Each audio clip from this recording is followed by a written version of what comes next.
What does it mean to be a mother?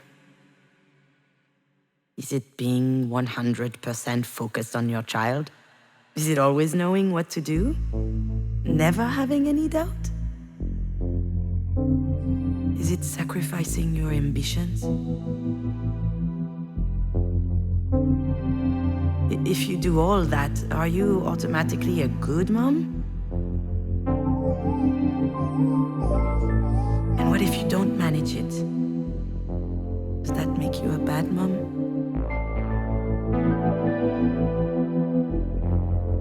I've asked myself all of these questions a lot. Do you want to try and find an answer together?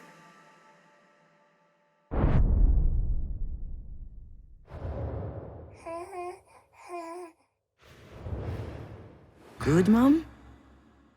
Bad mom? Maybe I should start with telling you the fun moments.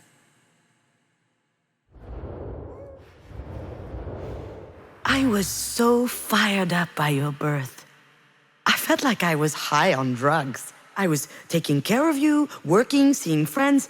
I was living. Alex and I even became involved in politics.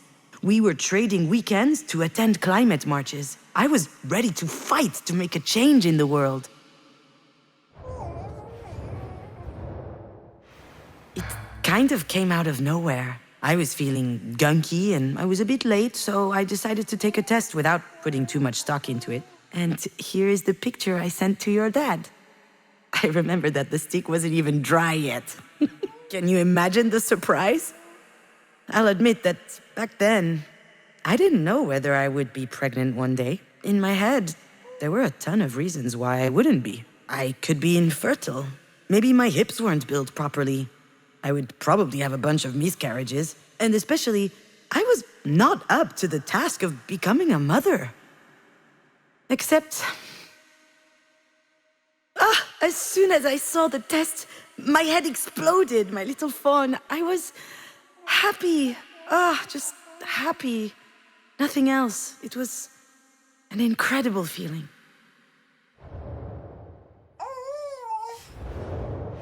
That was the year before you were born. Alex had been on my ass to get in touch with the friend of a cousin of one of his friends who was a producer. Anyway, I was supposed to schedule a meeting with him during the next Cannes festival. I wasn't planning on going to Cannes at all.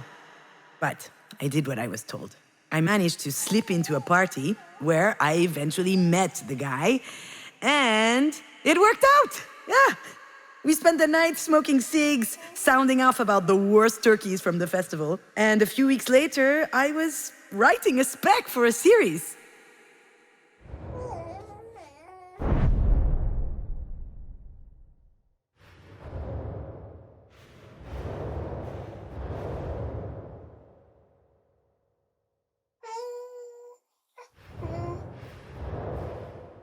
Thus, within the span of a year, I delivered 2 babies. Astrid, in January, just over 8 pounds, hungry as a wolf, and a mug to die for. And then, my first professional screenplay in August.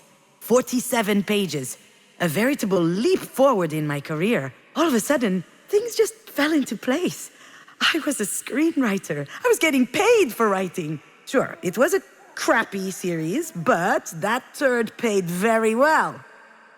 I was so proud of everything that was happening to me. And at the same time, I lost sleep over it for weeks.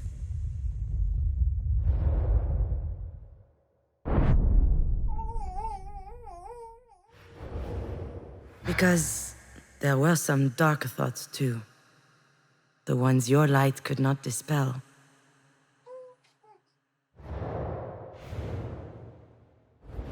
58 tons per year. A kid equals 58 tons of carbon dioxide per year.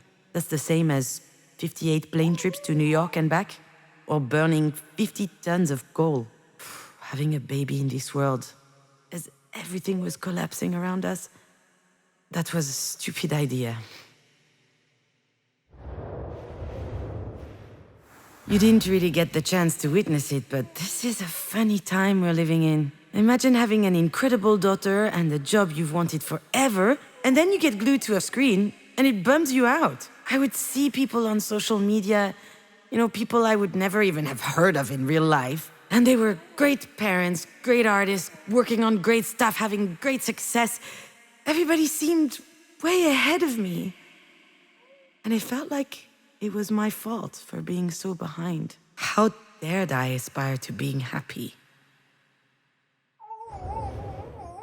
A couple of months before you were born, Marie showed up with a cardboard box under her arm. She had found the mobile. When I was preparing for your arrival, I hung it above your crib. After you were born, I would spend hours watching it turn every time you breathed. It was always moving, finding its balance. Wonderful. Alive.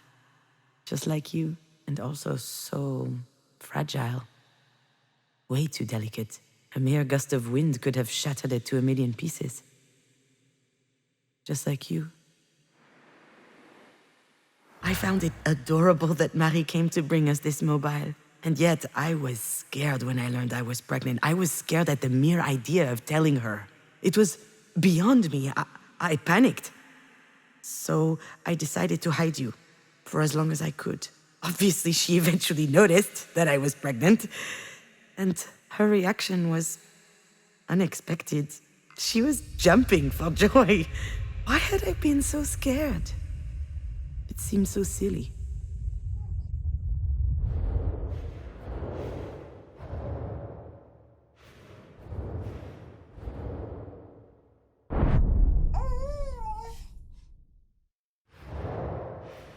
I know breastfeeding while on a cell phone isn't exactly what you picture from a perfect mother.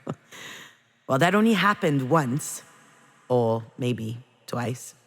Or a bunch of times, actually. I loved connecting with you, It was a magnetic force.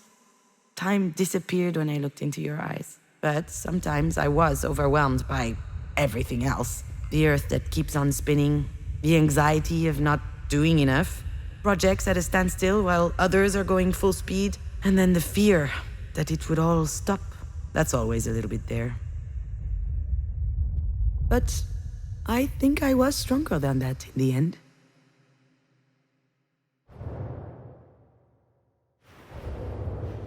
Oh, wow. I just remembered something that happened years ago. I guess I was 16 or 17 years old. I was in my room, staring at this mobile instead of doing my homework. Marie was in the next room, the living room, giving an interview. It was a first. I overheard her talking to the journalist with a soft voice. She was obviously trying to win her over. It was funny at first. She was giving all these juicy details about the crazy nights of a female artist in the 80s. And then she said she got pregnant after one of those nights. And at that time, she seriously thought about giving up the child.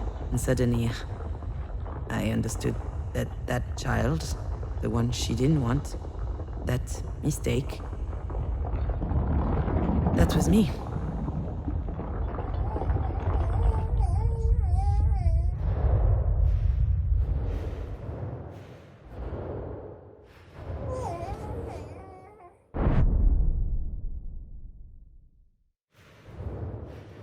To me, being a mom was one of the greatest joys in my life. I wanted to feel you growing inside of me and then meet you and live all that, the whole experience. And writing was the same.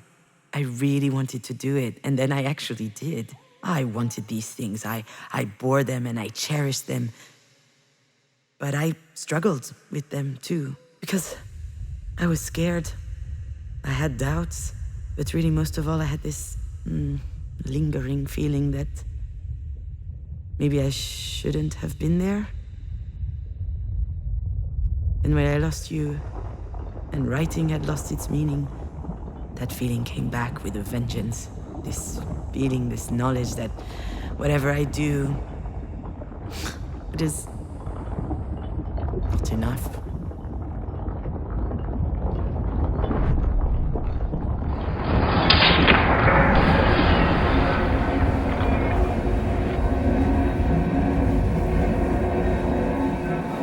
Why are you sorry? It's hard to be a good parent when you're a damaged adult. You become responsible for a life.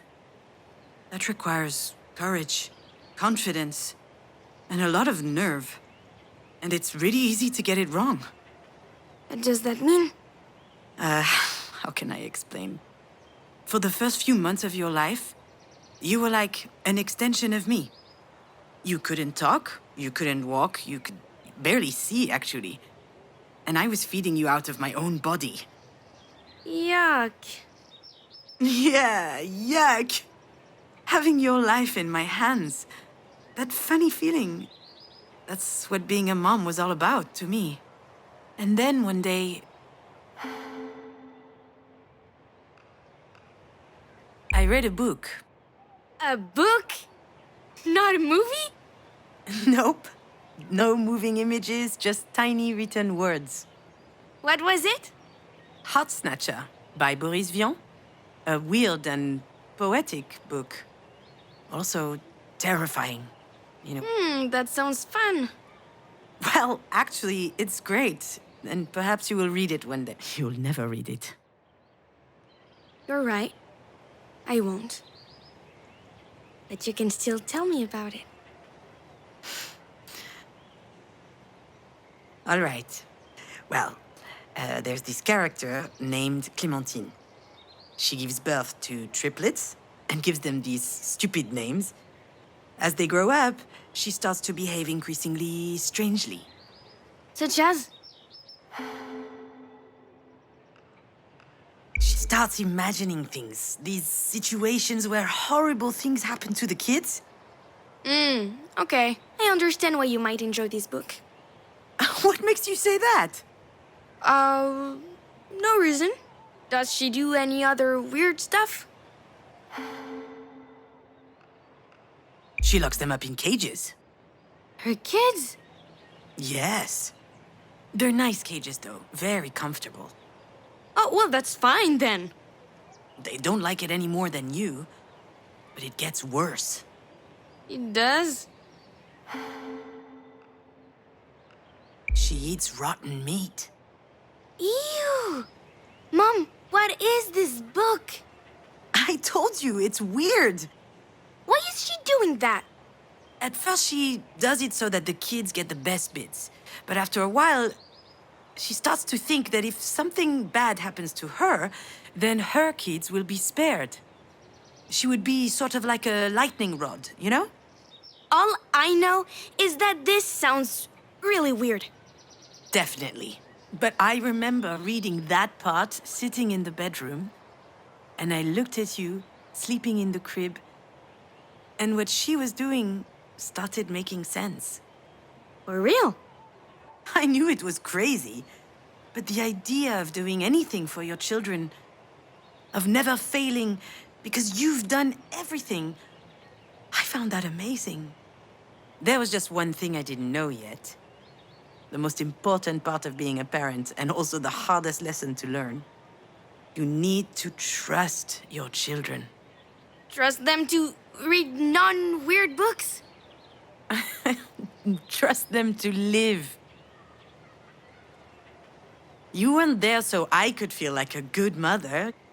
You were there to live your life, to become yourself. Seems obvious, doesn't it? But I didn't see it.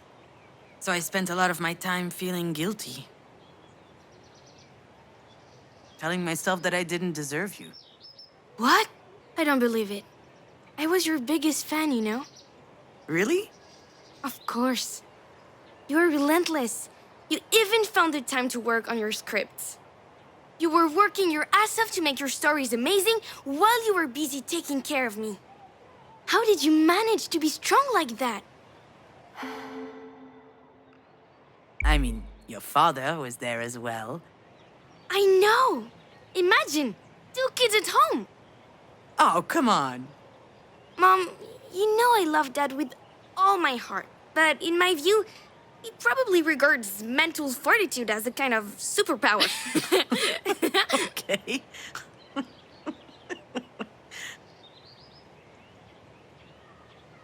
It was really hard.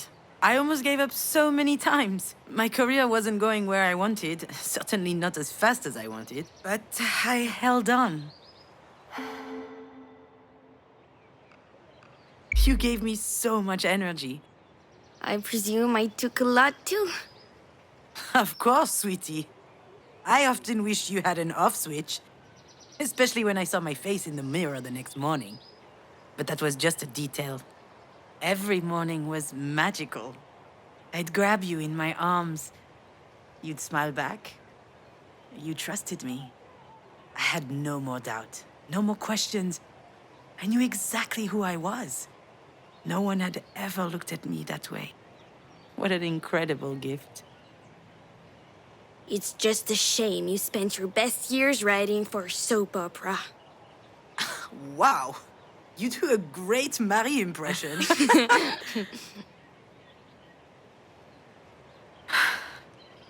It's a bit silly, isn't it? What is? All of this. Me talking to you right now. You're not even real. Hey! Just because I'm dead doesn't mean you can be rude. Marie is on death's door and I'm out here chatting with my daughter's ghost? I told you I'm not a ghost. And I love chatting with you, just getting to know you better. It's a little late for that, don't you think? It's never too late for a good story. That's what you always said. I say a lot of stupid stuff. And if you'd written down half the ones you taught me at bedtime, you'd be rich. Do you remember the one with the horse tribe that does karate? Ninja Palooza? Yeah, it was so good. And the duck who kept solving crimes around the farm while drunk. Inspector Drunkass. No one is going to publish that. That's too bad. It would be a lot better than Marie's books of Russian folk tales. Those books were a snooze fest. Right? Then why did you hug her so hard every time she bought you a new set? Because you can be a child and still know how to be diplomatic. Where are you up to with your script? I haven't looked at it in ages. Is your job for Grandma taking too much time?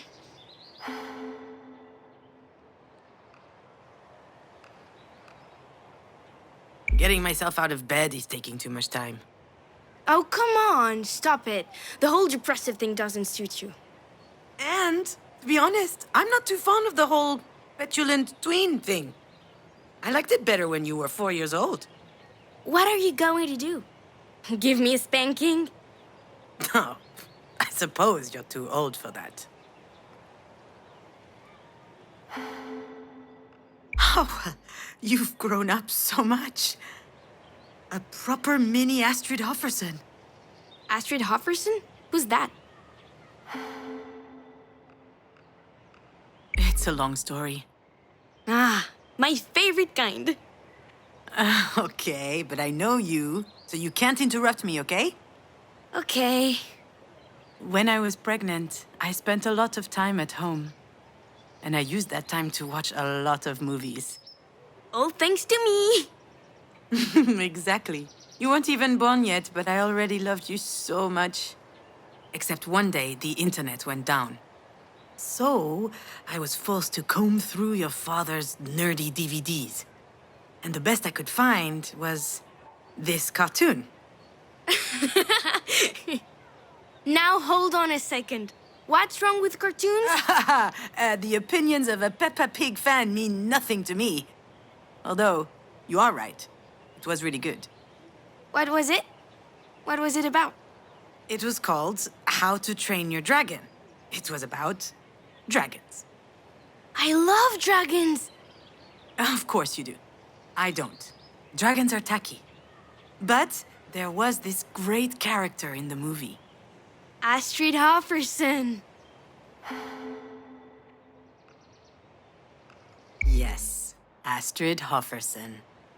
She was a young and courageous Viking. Her belt was made of skulls. So cool. So she's the hero? Of course not. The hero is a bumbling idiot who we're supposed to sympathize with just because he has a shitty father. Let's not forget, the movie was written by a bunch of Hollywood guys. But still, Astrid is a great character. Especially because she has a really useful asset. She's a warrior. People try to tie her up with all these rules, and that doesn't stop her. Not only that, she becomes the best in spite of the rules. And when they change the rules, she's still the best. Because she believes in herself enough that she can question herself. Wow. And she's also really supportive of Harold, the idiot hero. When he is doubting himself, she's there for him. Not to snuggle, though. Quite the reverse. She shakes him up. She chews him out. All of this leading up to the realization that he can make it on his own. I thought that was beautiful. I told your dad that night and he laughed. He said he'd always loved that character too. And that's why my name is Astrid? It is. We were hoping you would become a warrior, a rebel, sensitive and smart. Someone like Astrid Hofferson. Someone like you. Excuse me? Don't be modest. You've done pretty well so far. Wait, what do you mean by so far? Well, with Auntie Jan and Dad. You struggled for a bit, but eventually you managed to find the right words. That was impressive. Well, not really. I'm lost. I'm completely lost. My brain is a mess. I've seen worse. Really? Do you remember my room? Now that was a mess.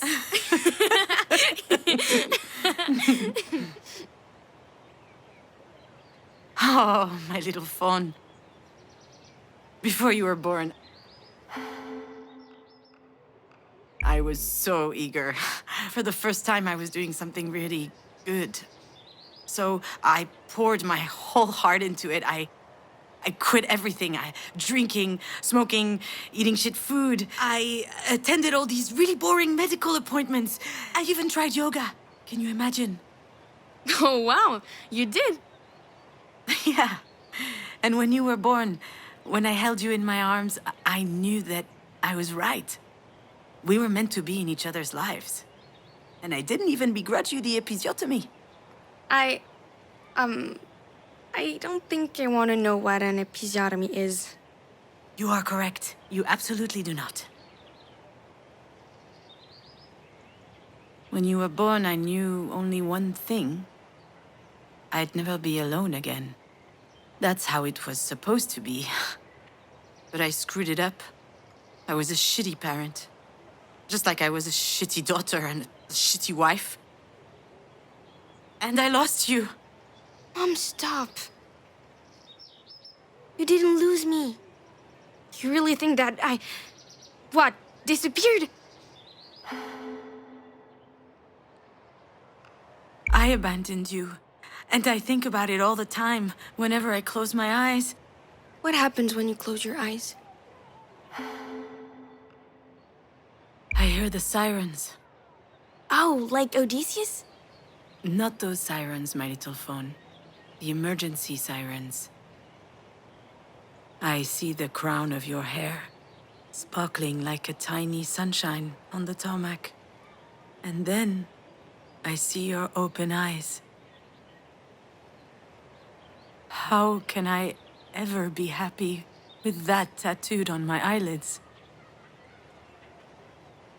Mom, maybe you should stop thinking about it. Thinking about it like that, I mean.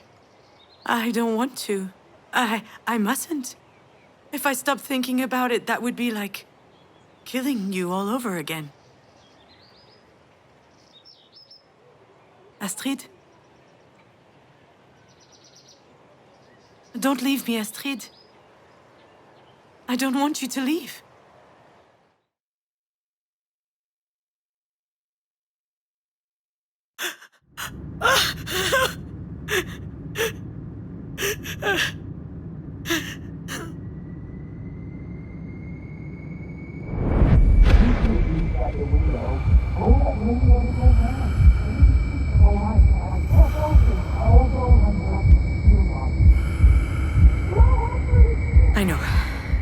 That's what I need to focus on. I think it's coming back. Yes, it is. Just try a little harder, you know? I need to dig deeper.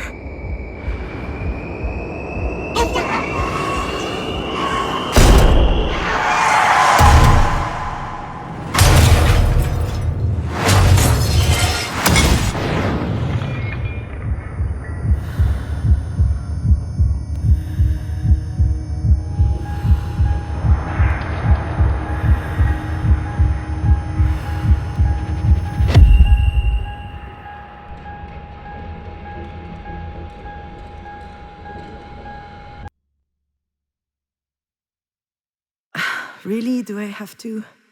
Do I need to recall this particular exhibit of Marie's? It's a nice memory for her, obviously, but for me it's pretty bitter, even though I can't explain why exactly. A lot of memories came back to me that night. I would stand in the middle of the gallery with my eyes closed, and they'd crop up as if they were connected in some way.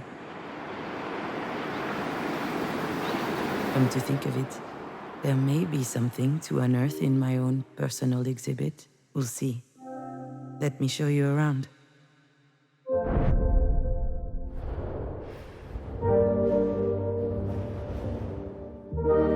You know this tableau, my little fawn? It's been gathering dust in the back of my personal collection.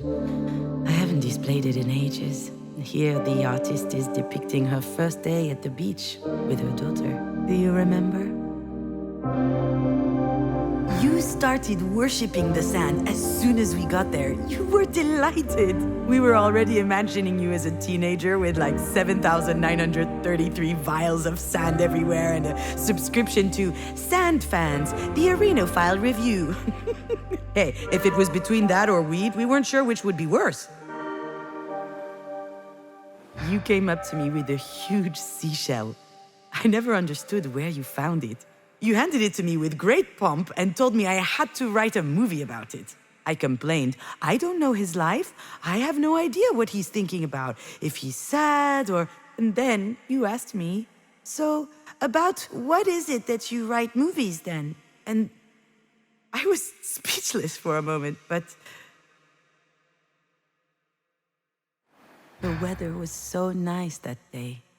We had eaten ice cream under the big umbrella. Then you pulled out your little tongue, your head got close to my arm, and I felt something cold and wet above my elbow. You taste salty, you said.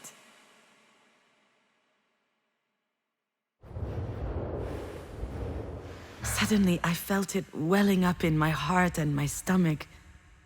Happiness. And then, that's it. That's what I wanted to write about.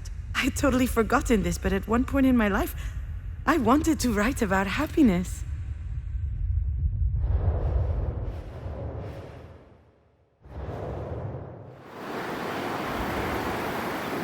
Since the dawn of time, people have needed rituals to mark the big life events. Here, the artist is depicting her final farewell to her daughter. At least that's what she thought at the time. Neither Alex nor I could picture you in a tiny coffin. We really preferred that you remained with us, like fine sand in a pretty vase. But in the end, even that was too heavy. I kept thinking about it.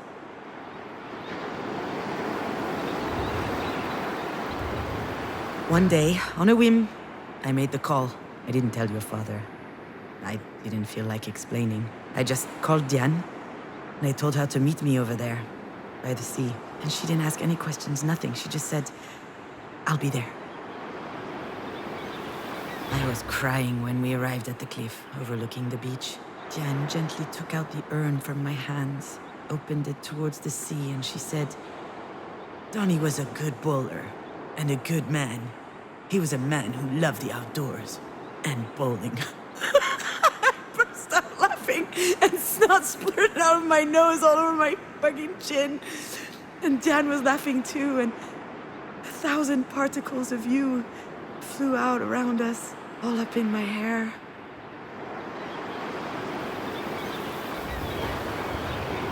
I thought it would be freeing to see you leave like this, disappear.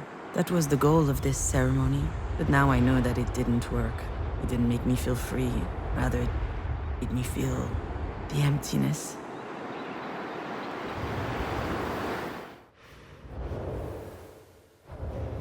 Here, the artist is depicting herself on the bus, back from the shore. Outside, the setting sun represents something or other. Is it the end of something? Or the beginning? I was all by my lonesome on the bus back, with just a few specks of you. I was holding your urn against me the whole way back. It was empty, but it felt heavier than ever before. I looked outside the window, and this poem came to my mind. It's Lamartine. I had to learn it by heart in high school. Setting or just rising in a sky clear or gray, what good is the sun? I disregard the day. Were I to track the whole long course of his travel, my eyes would just witness all the void and gravel. I desire nothing that he could ever disperse. I don't demand a thing from the great universe. That's what I felt when I came back from the cliff. The poem, the empty bus, the urn on my knees. A void. Back then, I thought it was a good thing. I said to myself, maybe I can start writing now that this is done. And then, nothing.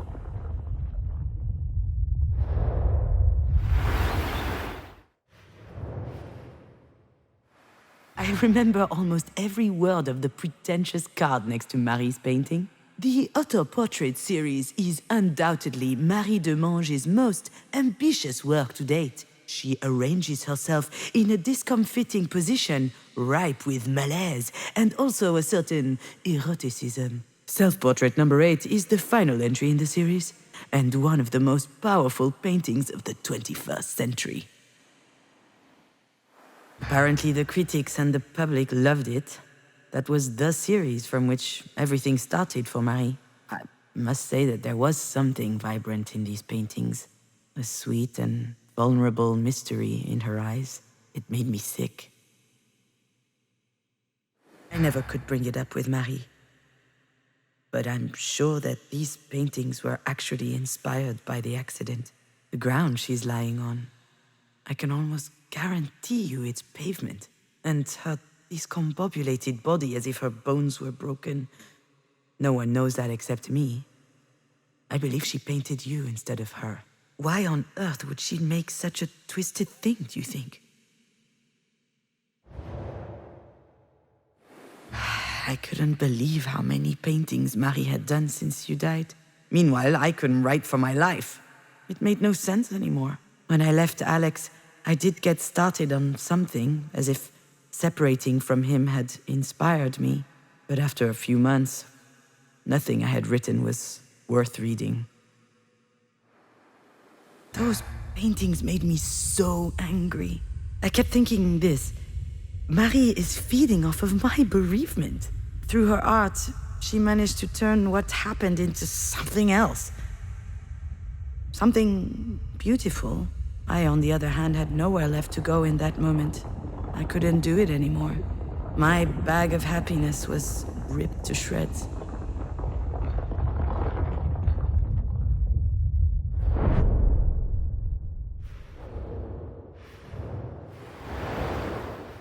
Thank you for visiting this exhibit with me, my little fawn. What did you learn? When I see all of this again, I wonder what made me think that making you disappear would take the pain away. Attempting to erase every bit of you meant locking me out of this incredible little room inside my heart. The place that gave me life. The place that inspired me. Now I know that I need to keep that space for you within myself, so that I can write and I can live. You're still with me.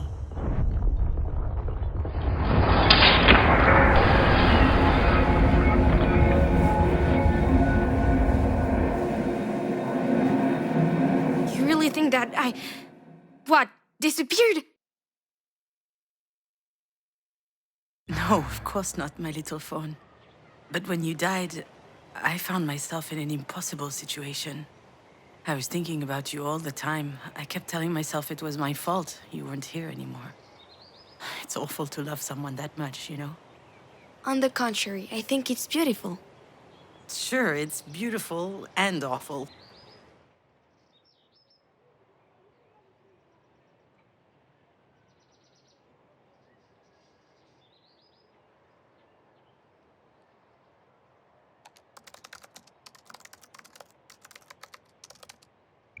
So, I looked for a solution. How? I did what I always do. I watched movies. Like what? Eternal Sunshine of the Spotless Mind. It's about a couple who are separating. Mom. I know.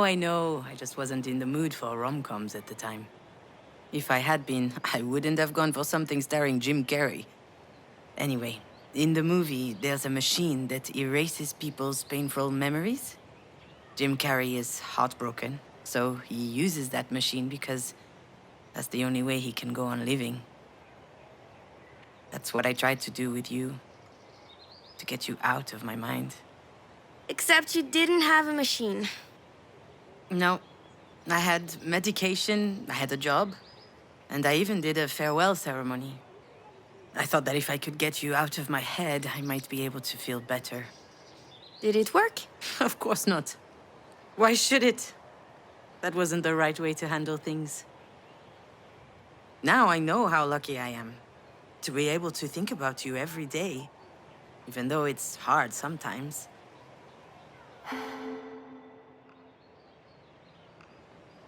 I think about your laugh, the one you made when your dad would attack you with a toy knight. I think about your little doodles. You came back from kindergarten every day with fistfuls of them. We filled up all the walls with them.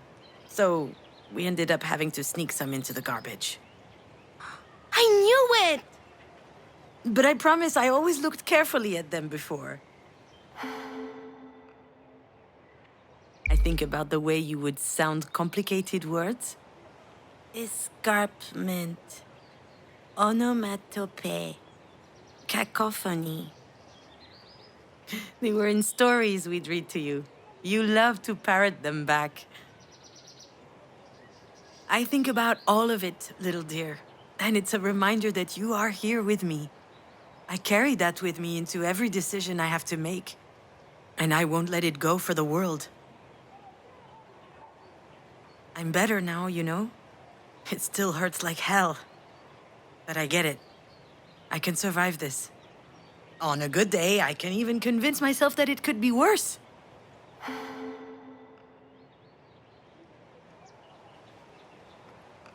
You might have been a goth teenager. What's a goth? Well, I could show you a couple pictures of 14-year-old me. Unfortunately, I think they all got destroyed in a fire or something. What a shame.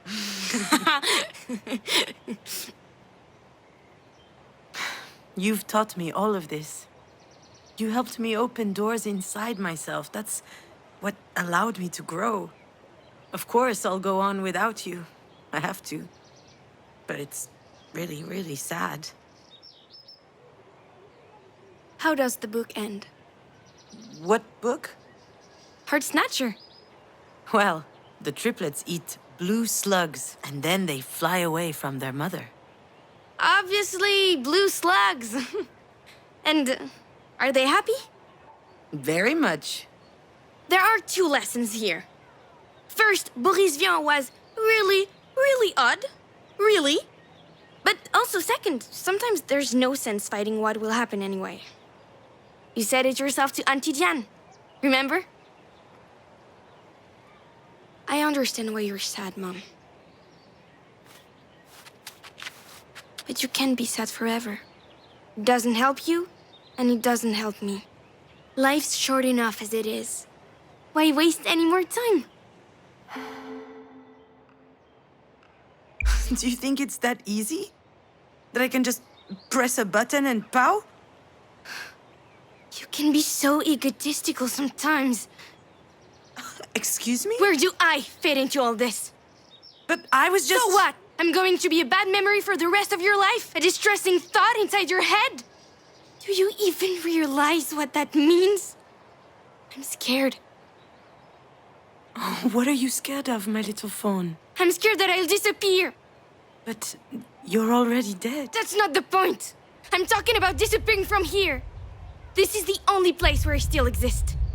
Just here. But I don't want to be this rusty nail that's killing you by degrees. You do realize that's not me at all? You do know that if you keep at this, I'm not going to exist anywhere. Anymore. You don't have to do this to me, Mom. You don't have to do this to yourself. How much longer do I have to make you miserable?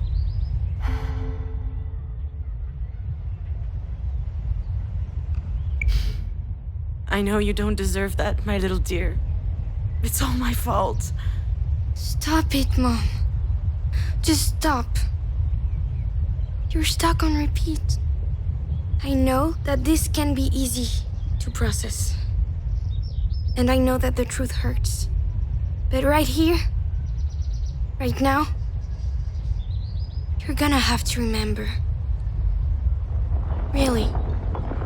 I'm not sure. What do you mean? What are you talking about? Astrid? Astrid!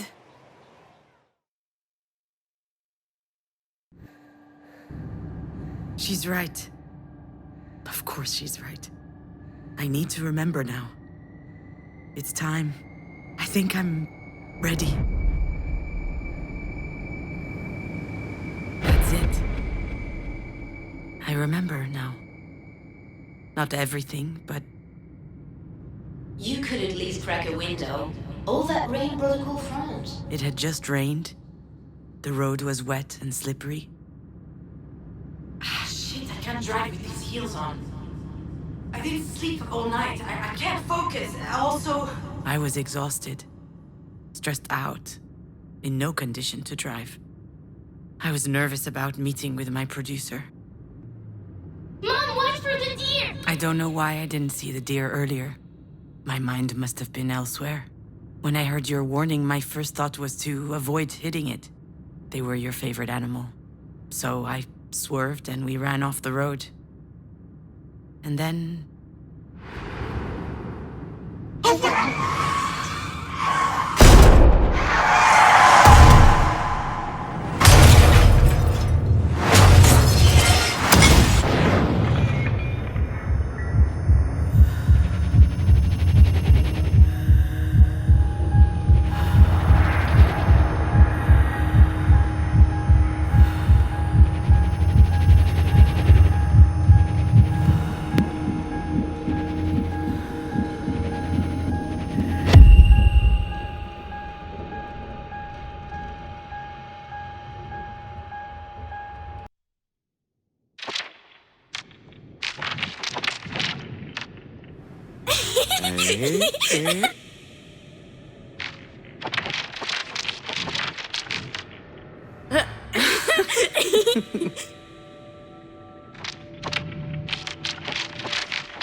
Listen to me, Juno. You and Alex brought an extraordinary little girl into this world. Astrid was our sunshine. She gave us all a lot of light all through her tiny life. You were able to make such a being because you have it in you. The sun. And the sun never goes out. It shines. So hang on. And shine bright. I know you can.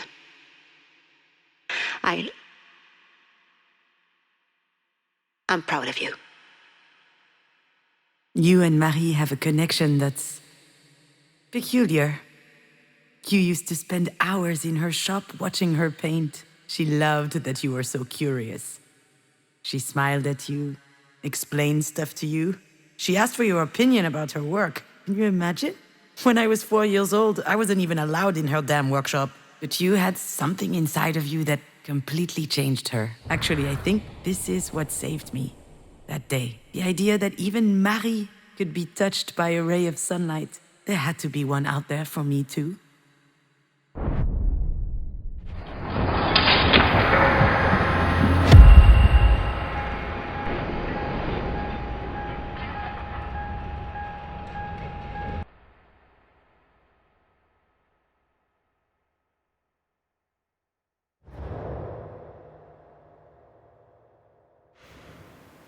What are you doing, my little fawn? Playing with Grandma's dollhouse. What game? I'm playing you when you weren't a mom yet. Can I play?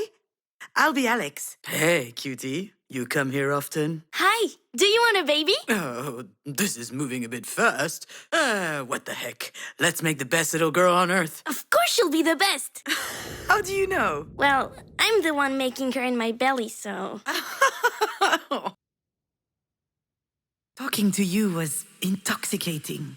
Every time you opened your mouth, I was expecting the unexpected. I loved the way that your little brain continually managed to make sense of the world. But that day, the most astonishing thing was your assurance. How on earth did you have so much trust in me?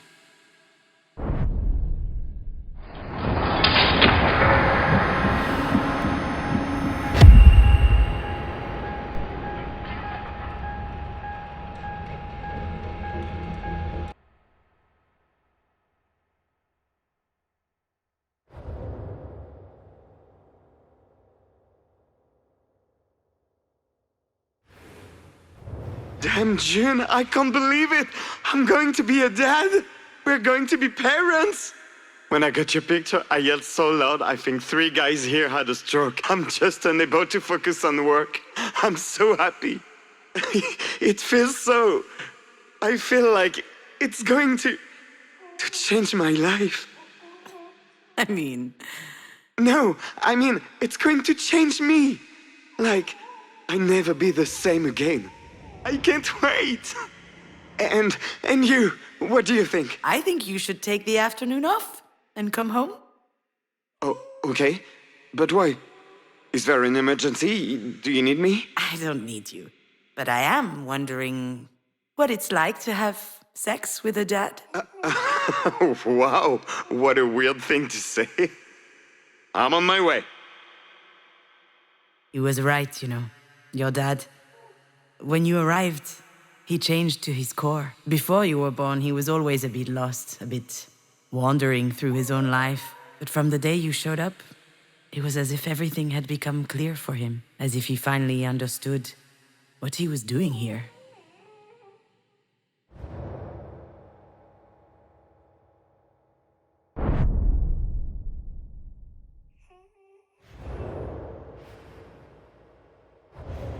It might be the right time for me to admit it, my little fawn. You don't have magical powers. You never had any. You didn't put us under a spell. Not Marie, nor your dad or I. It's easy to hide behind the fact that your being there made everything else possible. And to convince ourselves that your not being there is forever locking us out of being happy. But that's not true.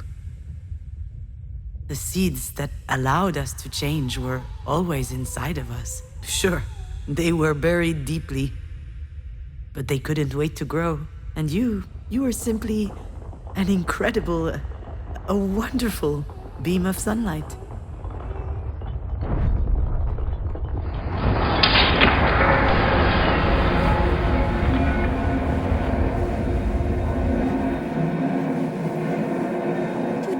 To do this to me, Mom. You don't have to do this to yourself. How much longer do I have to make you miserable?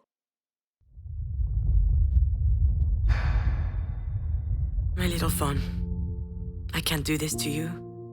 I don't know if I'll ever be able to forgive myself for what happened, but you've brought too much light in my life for me to reduce you to that. What is that?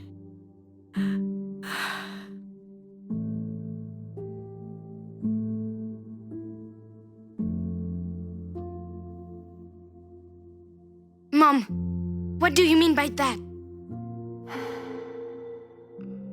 You know what I mean. I do, but I'm not sure you do.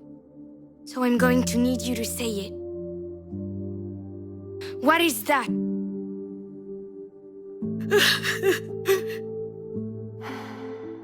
The accident! It was an accident. Yes, it was an accident, Mom. I lived a life full of joy and laughter and vibrating plastic lightsabers. You shouldn't ever have found that. And it wasn't a lightsaber. You think I don't know that? I lived a great life full of love. I will always love Dad, Marie, Diane, and you for everything you've given me. For the cozy spot that you made for me in your lives. And then one day, there was an accident. It was an accident. Say it again. It was an accident. An accident. A disaster.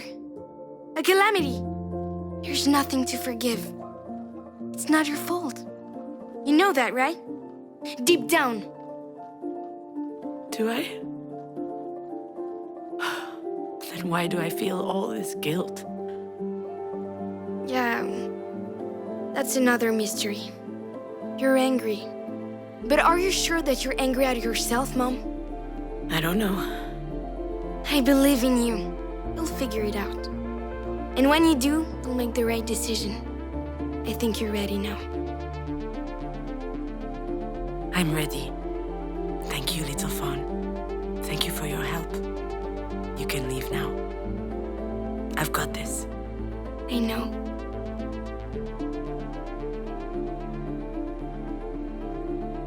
I love you very much, Mom.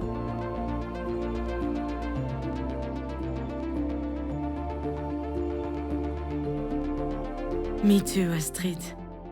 I love you very, very much.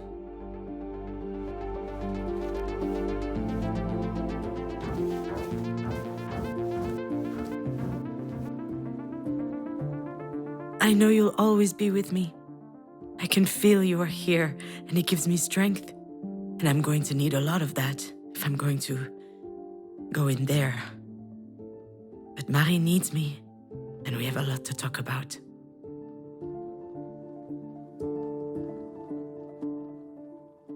I guess I should have asked the doctor to give me a little something before I went into this room.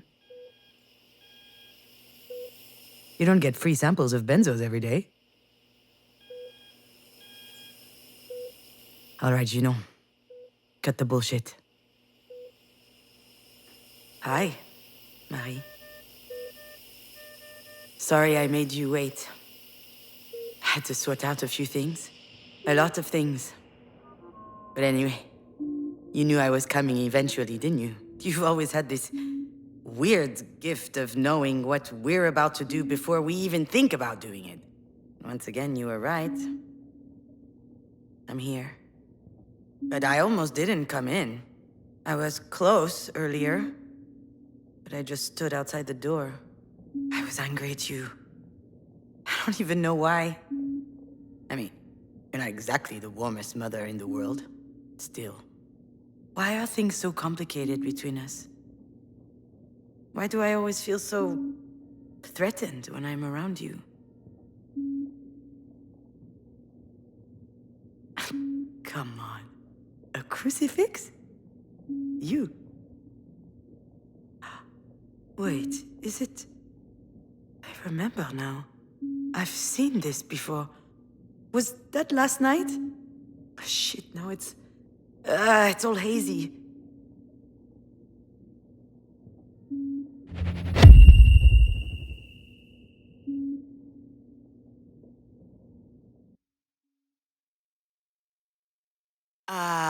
Hold on. What's that around your neck? Is that a cross? This? It's a childhood keepsake. I found it in my stuff a while back. What? Were you a choir girl or something? It's a bit more complicated than that. I'm listening.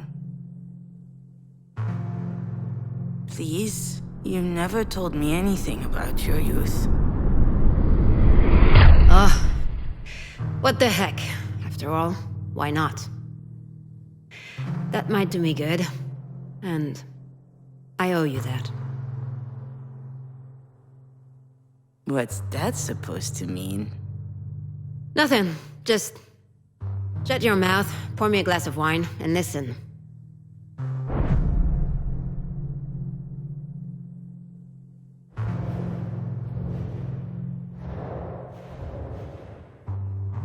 We used to live in a small village in the east.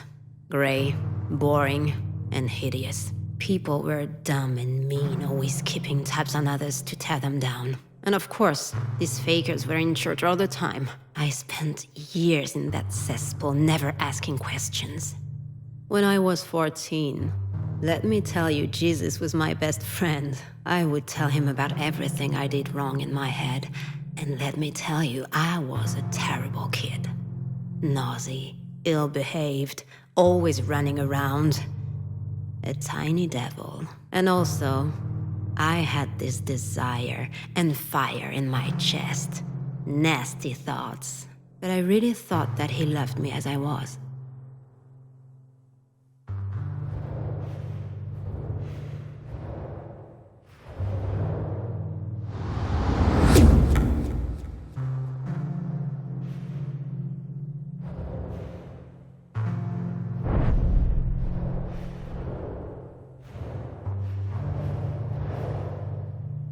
Back then, I had 3 sources of comfort. Jesus, books, and drawing. So I spent an insane amount of time sketching in the neighborhood churches. It was a disease. Everything I laid eyes on had to end up on a sheet of paper. At least then, people left me alone.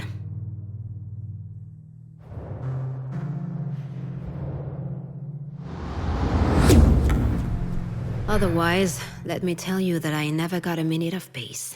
Family with 4 kids living in a 2-room apartment, so I looked after them. Washing them, doing their homework. I was the oldest, 7 years ahead of my oldest brother. Those little ones were like my own kids. My mother had too much work. At least, while I was taking care of them, I didn't have those weird desires.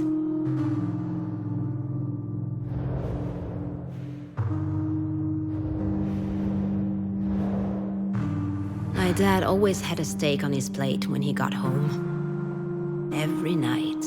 My mother used to say that he deserved it, working his ass off at the mill for us. But one night, I was still awake when he came home. He was completely shit-faced. He was living in a fallen world.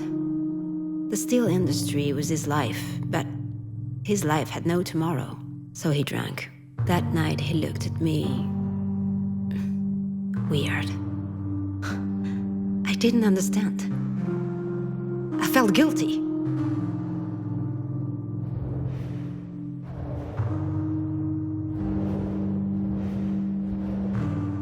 We were 2 peas in a pod, my aunt and I. She was the whore in the family. She didn't want to settle, she didn't want kids. She had escaped to live the crazy life in Paris. Freedom. The exact opposite of my mother. One time, she told me something about my mom and dad. Something that blew everything else up. There was an evening dance. He was 19, and she was 15. According to my aunt, he was a bit tipsy. He brought her into a small clearing, and there, he forced her. They had to get married in a hurry after that, when they learned that my mother was pregnant. Pregnant with me. My mother always worked her butt off. She would work one factory job after the other, then clean up rich folks' homes. I used to think she was the bravest person in the world. And the strongest. Of course, she had her own temper. She would get into these screaming matches sometimes. And she would drink too. But I was convinced that I could trust her.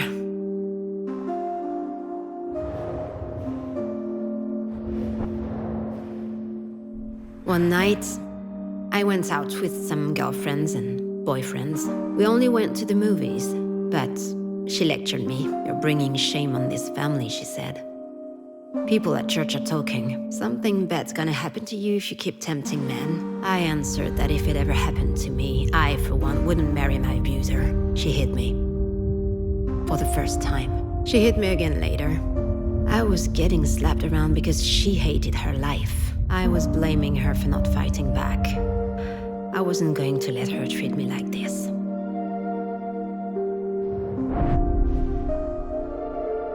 The day after, it felt like a spell was broken. The church stank. The sculptures were ugly. And the male-dominated Jesus stuff made me sick. "You don't love me," I whispered to him. Bastard. At that very moment, and that, let me tell you, that's something I'll never forget. The Christ started to bleed.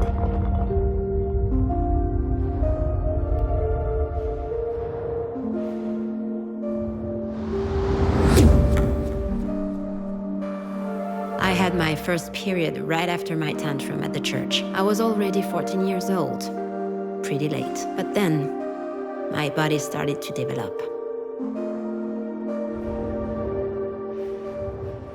The more my body changed, the more my father scared me. Hell, he terrified me.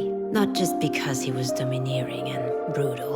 It was uncomfortable even being in the same room as him. He was always watching me, commenting on my clothes. I felt like a piece of meat.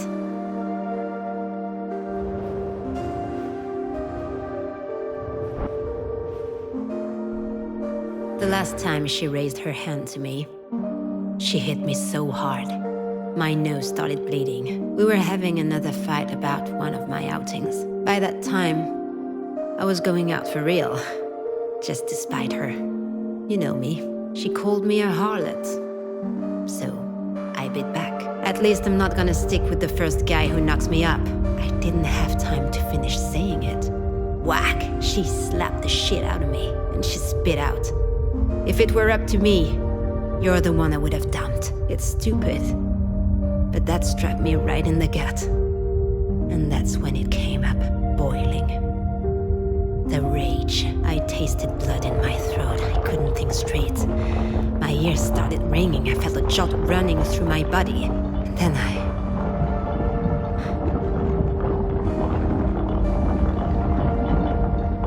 And it was over. I couldn't walk it back.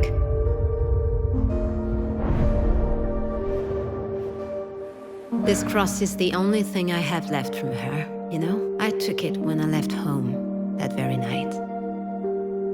I stole it from her. I don't know why I took it. I used to do that a lot back then. Steal stuff, but I'm happy I did it. It gives me a chance to think about her, to remember never to be like her. You see, I'm always telling you to face things head on. But that day, I left. I met with my aunt in Paris, with just a few cents in my pocket. I never saw them again. Not her, not him, not the kids. And I never turned back.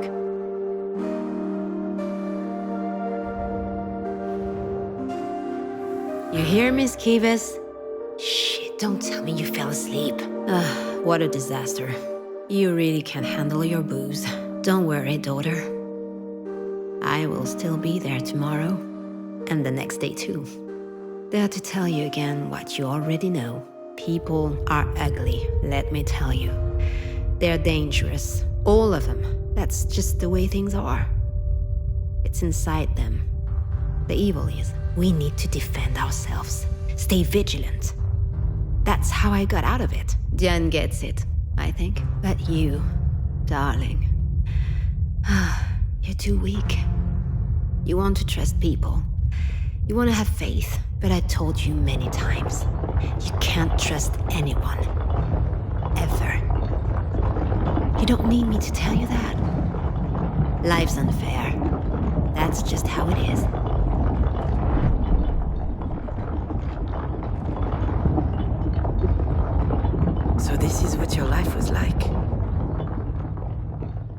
means so many things.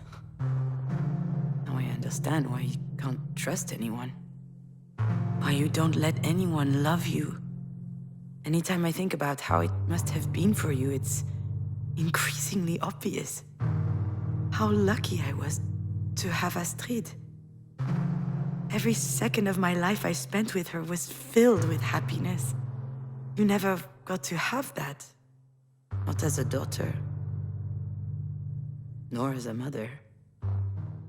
But how could I forget what you told me last night? I mean, I wasn't all there. Too little sleep and too much wine. But for the first time in your life, you open up a little and I nod off? It's absurd.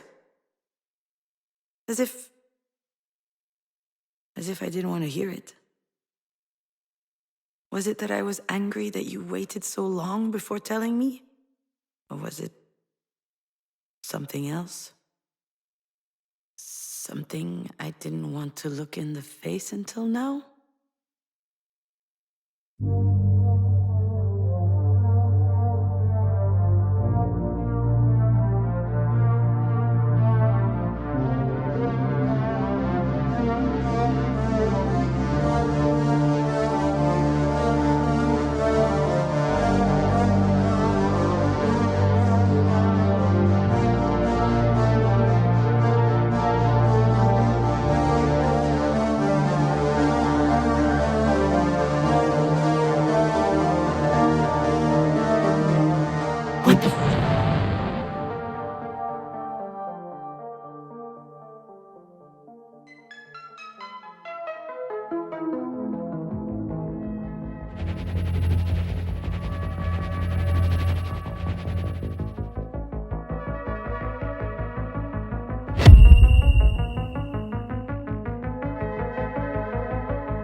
Thank you for the mobile. I can't believe you managed to find it. Oh, it's nothing. Do you want to stay for a bit? Coffee, maybe? No, thank you. I gotta go. I have, a meeting. A meeting? Yeah, a thing. Don't worry about it. Say hi to Alex for me. Oh, I'll call him. He's just in the next room. Oh, hi, Alex. Bye, Alex. Done. Gotta go. Bye. I rarely saw Marie being ill at ease, but the few times it did happen was when she came to the house to visit when Astrid was born. It was as if she felt like she was intruding on our family. Maybe because she didn't know what it was like having one.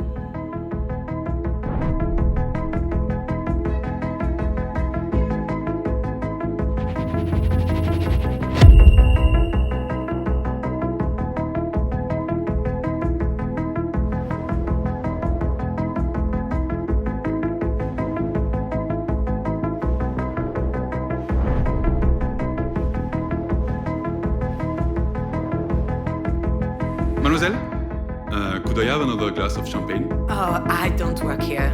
I'm Marie Demange's assistant, also her daughter. Her daughter? Remarkable.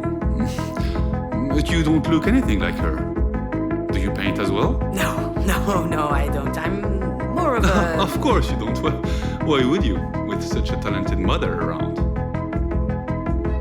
I've never felt like I'm competing with Marie. My love for the movies, my penchant for writing, I did it all for myself, without thinking about her.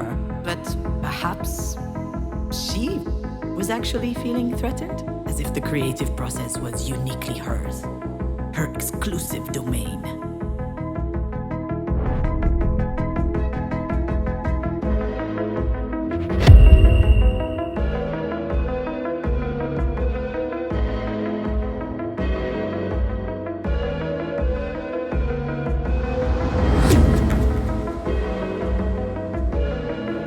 This isn't news to you. It's unfair, but that's how it is. You didn't choose to be my daughter.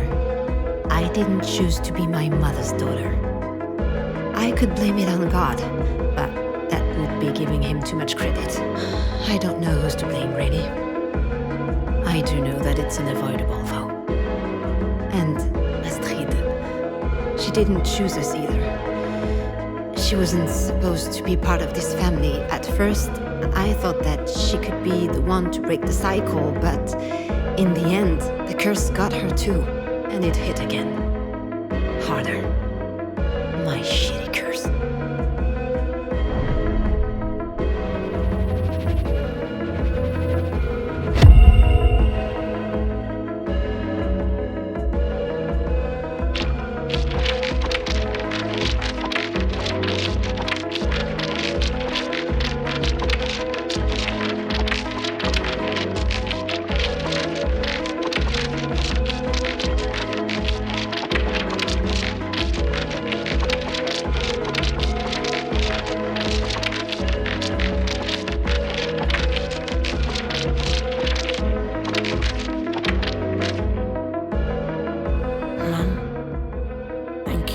What for?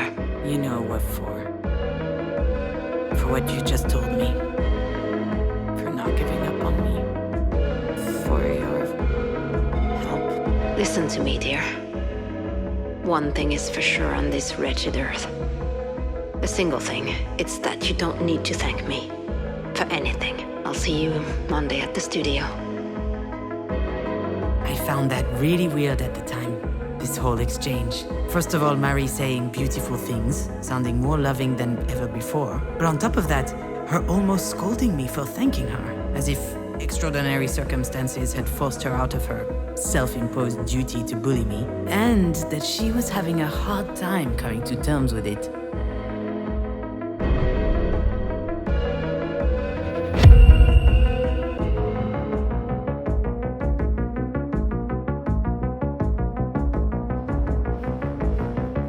I can't believe how much Astrid loved that house.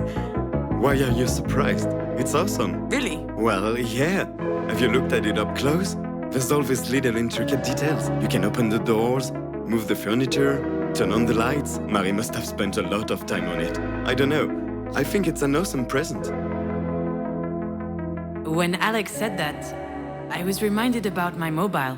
Just like the house, it was magnificent, intricate, exquisite. I believe that's why I kept it in my room for so long, hanging above my bed. These two presents were the two singular proofs that Marie cared for us. That was her way of saying she loves us.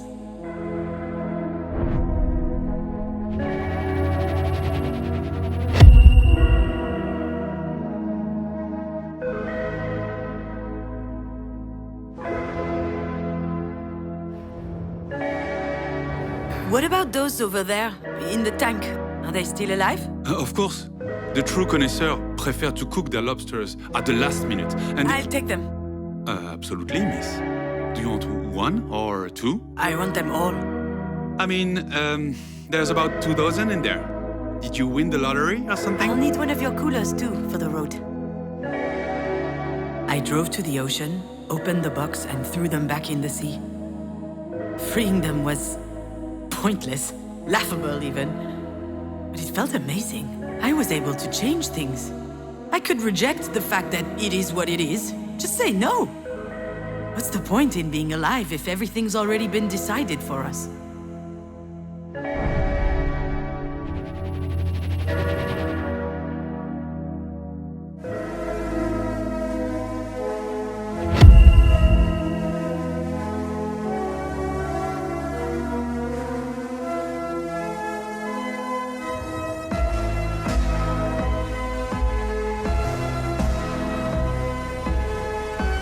And so, you're working for Marie now? It's not like that, Alex. Like what? I don't know. Like, I don't know what I'm doing. Like, I left you to run back to my overbearing mother's clutches. No, you're wrong. That's not it. I'm well aware that you don't need your mother. She's the one who needs you. For a moment there, I thought Alex was out of his mind. Marie needing me?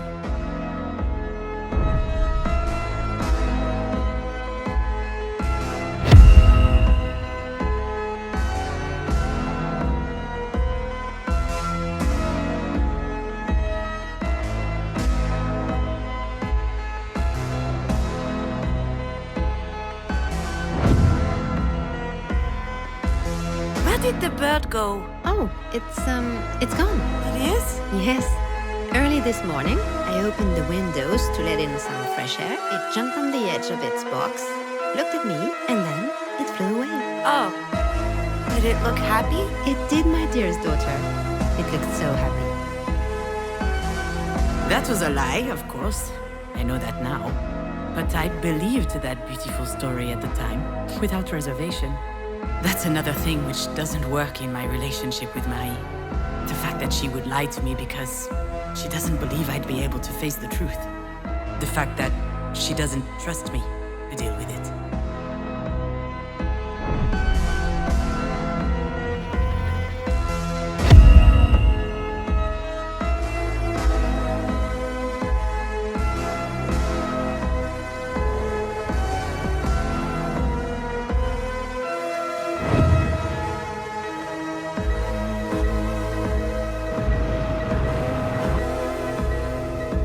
Paintings are magnificent. But how do you do it? Oh, well, that's hard to put into words. Usually I have a theme in my head, a topic I'm obsessed with, and all of a sudden, everything becomes clear. The shapes, the colors, they fight their way through my brain. Kind of like visions. And then I simply must paint. I can't control it. In fact, if I didn't paint in that moment, I could flip, do crazy things. While Diane and I were dancing, I could hear Marie doing her spiel for Sasha. I'd heard it 100 times. The visions, what she called her mystical experience. A whole lot of crap. 10 minutes later, I set the kitchen on fire, blinded by the urgency, as if my body was overriding my brain. Just goes to show you. As much as I hate it, she might have been telling the truth about her process. I guess I work like that too.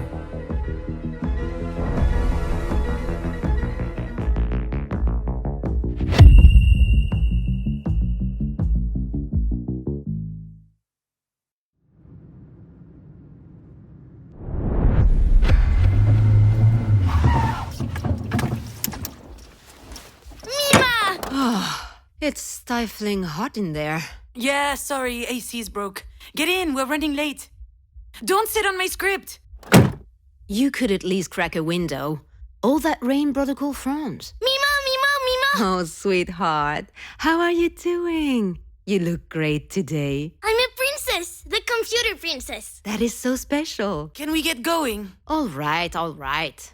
We have time. I don't. I need to drop off Astrid at Mina's and then I have a meeting at the production office to show my... Just start the car. That will teach me to ask you for a special favor. Yeah, this is the third special favor this week, Marie. Just go. In great.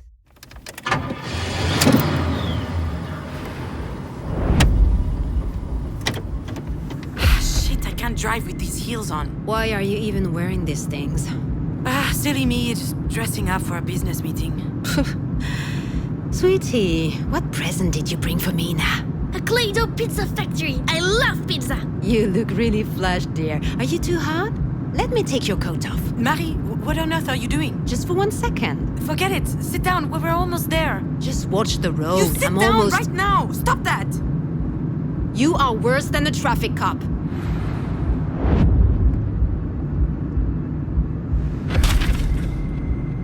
Shit, watch it, my script! You're still writing for this garbage? Damn, Scavis. You might have the lowest self-esteem I've ever seen, but I must admire your perseverance. No one asked for your opinion. I didn't sleep all night. I can't focus. Also, I'm too old for this. Okay, I'm taking off my coat now. Anyway, sounds like you're not yet too old to be a mediocre writer.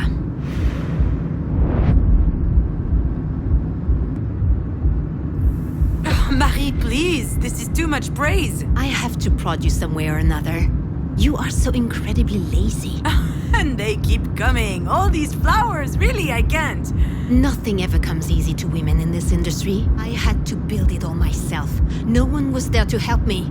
I slept 4 hours a night when you were born. I worked all the time to provide for your needs. Oh, you really gave me everything, Marie, except perhaps self-esteem? Oh, and a father. You're not making sense, June. You and your sister would be nothing without me, and you know it. You're both churlish and fearful. I gave you everything, and you're just squandering it all to write soap operas. Maybe you'd be a better writer if you had had to toil a little bit more. Who knows? Mom! I need help with the thingy. What's that, my little phone? Sure, just change the subject. I am not changing the subject! We weren't talking! What am I supposed to say when you get mad like this? I get mad because I believe in you. Stop yelling! We're not yelling, sweetheart. Anyway, this little one is only one thing you've done well. Speaking of which, if we could But avoid... if you're mishandling her the way you fucked up your career, that's concerning. Children are delicate. They need protection. You can put even the best child in a shitty family, they're gonna blow up. Wait, why are you even saying that? What are you talking about exactly? I made some mistakes with you two, it's true. We turned out okay in the end, didn't we? Whatever you think. You don't get it. There's something hanging above our heads. All of our heads. Something that's about to fall on our heads if we're not careful. It's been there forever, passed from one woman onto the next in our family, like a disease. Are you sick, Mimo? No, sweetie, she's not sick. This is grown-up talk. You're right, June. Love. Love of self. It's true, I don't think I taught you that. But I think that's because no one taught me either. Or my mother. Oh, okay, and so you're... scared for Astrid? Hold on. You, Marie, the great Marie de Mange, you believe in that nonsense? There's no curse on our heads. Next time I'll keep my mouth shut. Unless you keep it open, actually. I know hardly anything about your life. Not a thing. But I do realize that you had a hard time. And that you're scared. I'm not scared. I think you are. You're scared we'll turn out like you. But we can change. Everyone can change. My dear daughter, I'm not sure about that. Do you think so? I know so.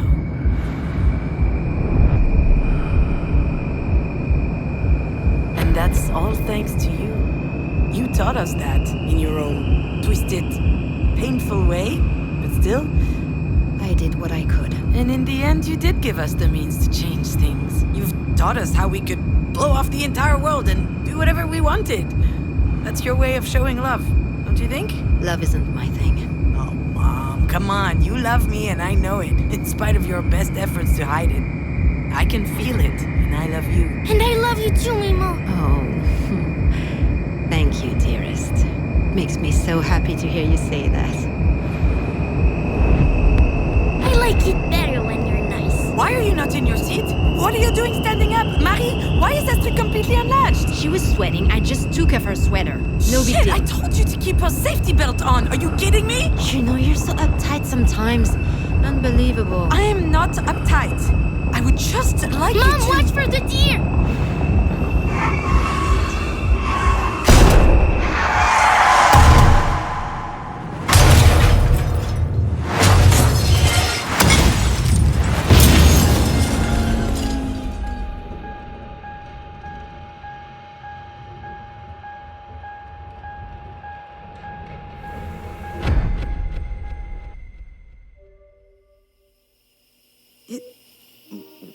It was you? You knew, didn't you? The fight, the unlatched safety belt.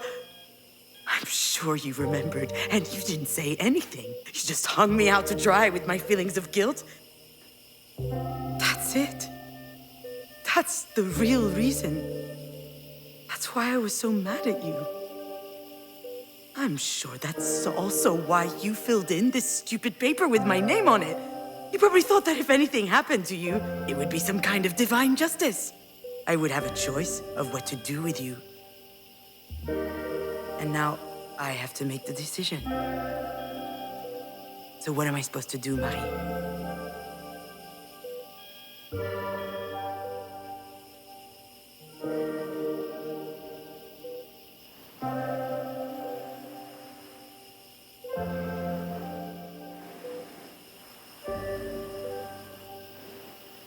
Why would I make my peace with you?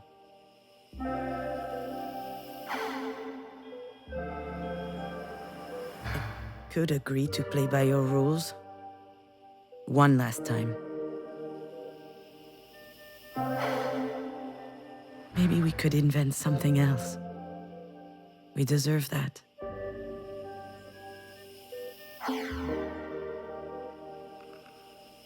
I can't give you what you want.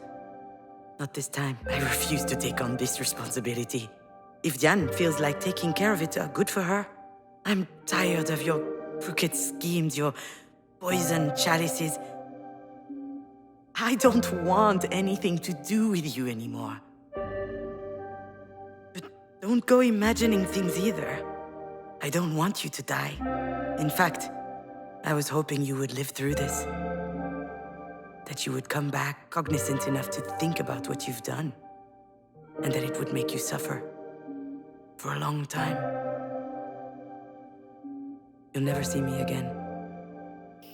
I'm sorry I can't look you in the eyes to tell you this. And yet, that's exactly how things have always been between us. Adieu, Marie.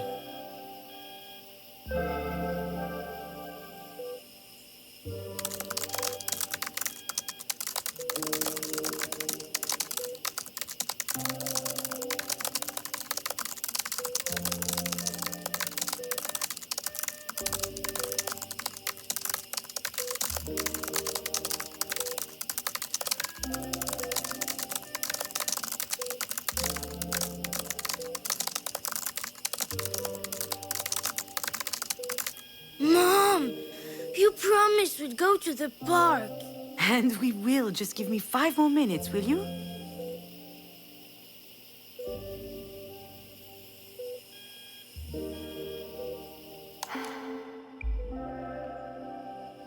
I can't give you what you want. Not this time. I refuse to take on this responsibility. If Diane feels like taking care of it, good for her. I'm tired of your crooked schemes, your poison chalices. I don't want anything to do with you anymore. But don't go imagining things either. I don't want you to die. In fact, I was hoping you would live through this.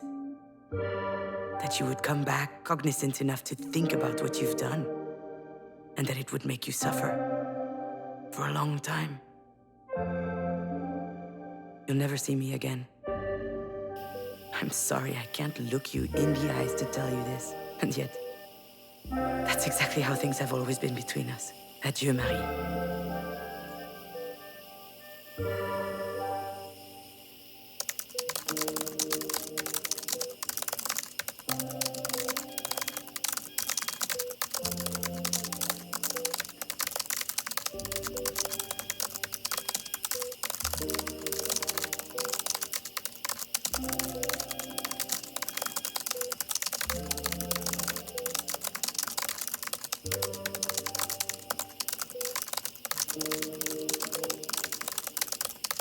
Mom! Yes, I know. Just a little more patience.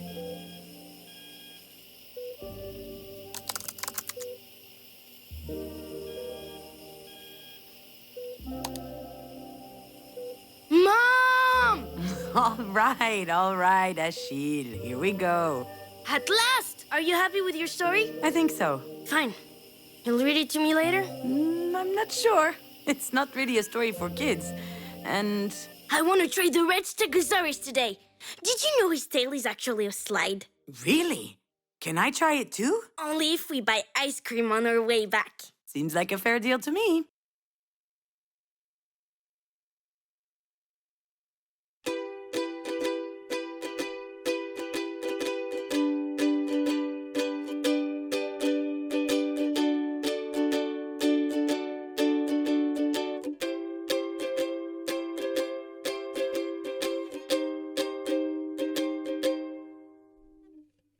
Gone are the times when I fell into my bed like a rock with no need to grind, no weed.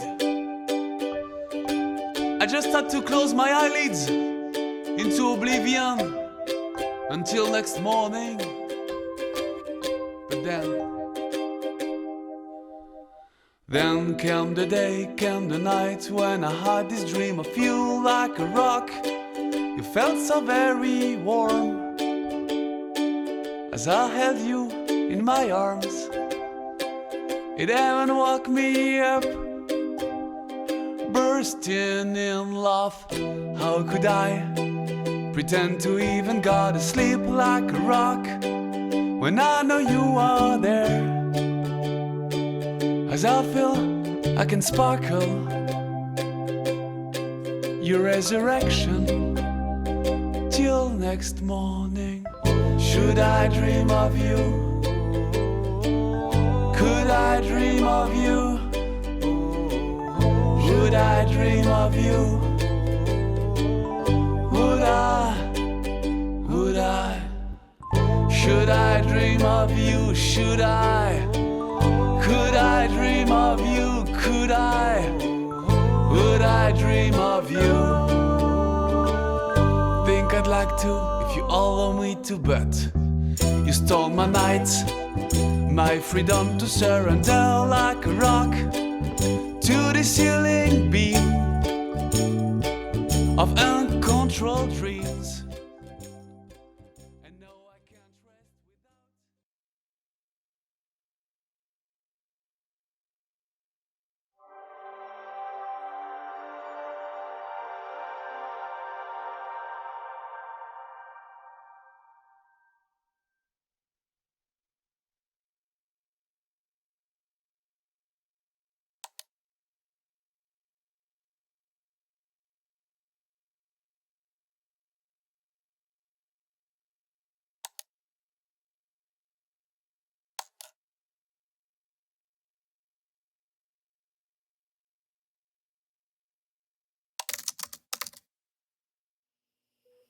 So what am I supposed to do, Marie?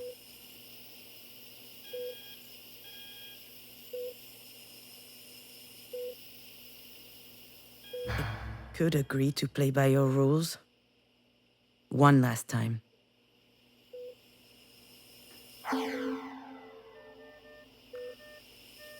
Maybe we could invent something else. We deserve that.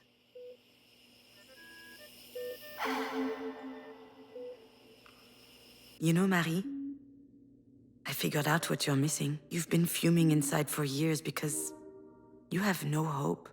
But no one can live like this. Not really. I need hope. That you'll be okay. That you will heal. That life will go on. And maybe even one day, you and I can talk. Really talk. About everything. And if, unfortunately, things don't turn out that way, if you were to die, at least we'll have had this. Hope that things change. Hope to change. I'm not forgiving you, Marie. As Astrid would say, there's nothing to forgive in an accident. The only one I want to forgive is myself. I forgive myself for my failures, for not believing in myself for so long. I'm sorry I had such a hard time realizing how strong I am, in my own way. I have the strength to live. I even have the strength to help you live if it comes to that.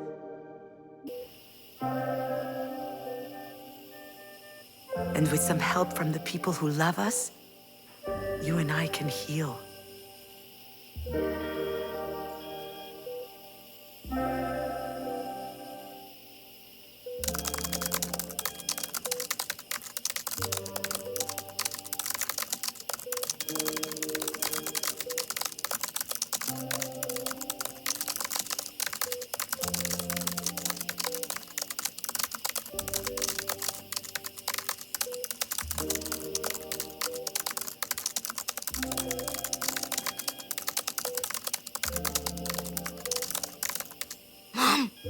I think I may have gone mute. No, you haven't. Why would you say that? Oh, so you can actually hear me. Okay, message received. I'm coming soon.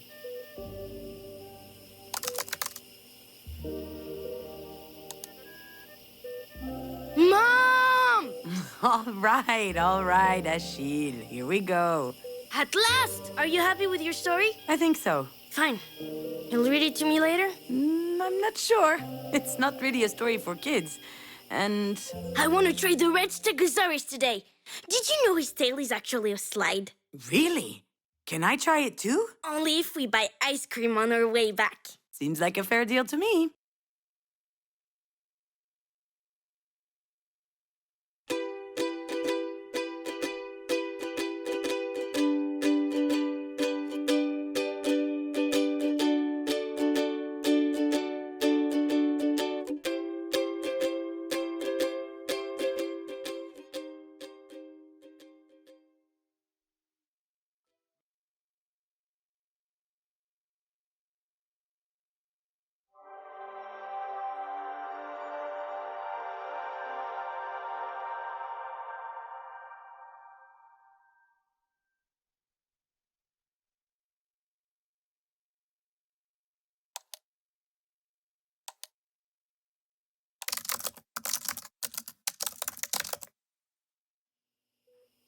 So what am I supposed to do, Marie?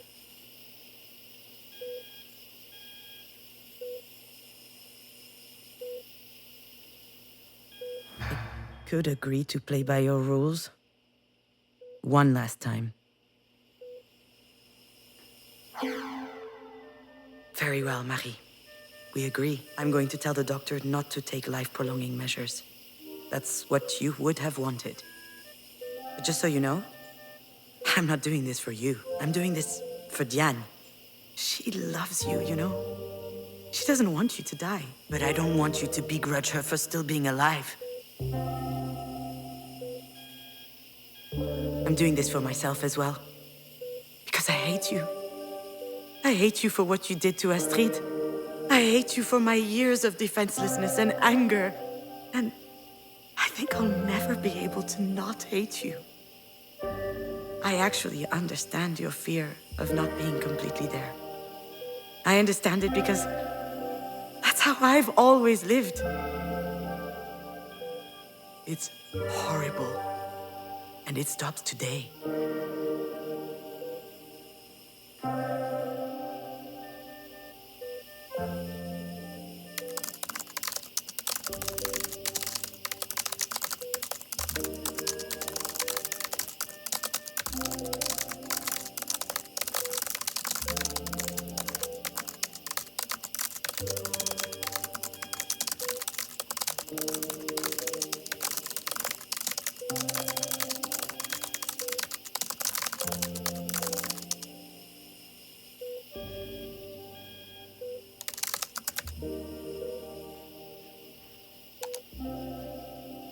Mom! All right, Achille. Here we go. At last! Are you happy with your story? I think so. Fine. You'll read it to me later? I'm not sure. It's not really a story for kids. And I want to try the red Stegosaurus today. Did you know his tail is actually a slide? really? Can I try it too? Only if we buy ice cream on our way back. Seems like a fair deal to me.